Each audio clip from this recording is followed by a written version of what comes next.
Nehemiah chapter 2, verse 11 and 12, and I'm going to show you this. Here's what happened to Nehemiah after he saw the brokenness, after he didn't just get down and get sad on himself about where he was, but after he wept and he cried and he prayed for many days, and then God gives him favor and he ends up on mission. And look what he does in verse 11 of chapter 2. So I came to Jerusalem. I went to the brokenness. I didn't run from it. I went to the thing that hurt me the most. I went to the heart of it. He said, I came to Jerusalem and I was there 3 days.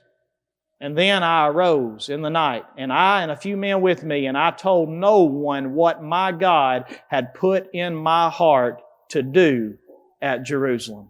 Did you catch that?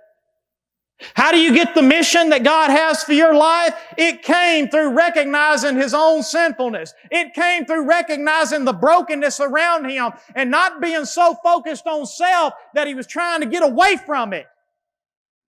But instead, he wept and he prayed to God about it, and God put something in his heart, and he said, listen, I know it's broken, but here's what you can do. Here's what you can do. And he says, I got up and I went to the brokenness. And whenever I got there, he said, I didn't tell anybody what God had laid on my heart to do, but there was something in my heart that God had put there that was going to drive me to get up every day from here on out. Do you have something that gets you up and drives you?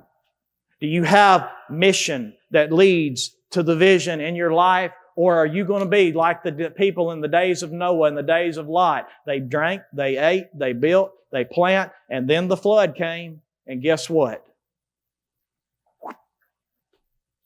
Wiped out. You know why? Because they didn't remember Lot's wife. They were so in love with the world that they forgot the glory of God. There are many of you here today that I believe fall under that category. I've been in that category. I've been there. And my question to you is this. Today, if it were the end of your days, today, if it were your last day to live, you know, when I was talking to my friend the other day, he brought it up to me. He said, I wonder how different I would be if I knew that today was the day I was going to die. What would I do different? If I knew that tomorrow was my last day, what would be different about the way I get up tomorrow morning? What would I do different? And when you come to the end of those days, will you be able to say with Paul, I fought the good fight, I finished the race, and I kept the faith?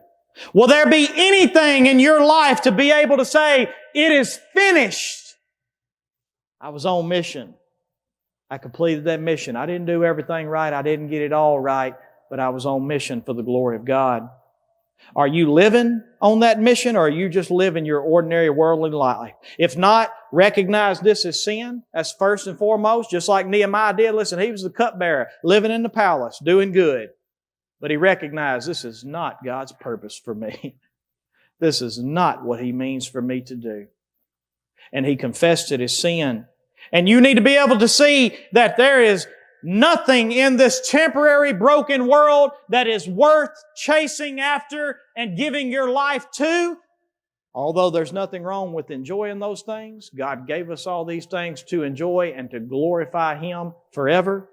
And then you need to be able to look at the areas that are broken around you, whether it's your school, your jobs, or it's your careers, or your hobbies, or whatever it is. You need to be able to look at those areas and then pray and weep and ask God, God, put a desire in my heart that lets me know this is what you have told me to do. I know this is the direction that you have for me. And I promise you, if you can do those things, God will give you the mission. And He will put you on the path of the revealed direction that leads you toward the vision that brings Him glory and honor to His name.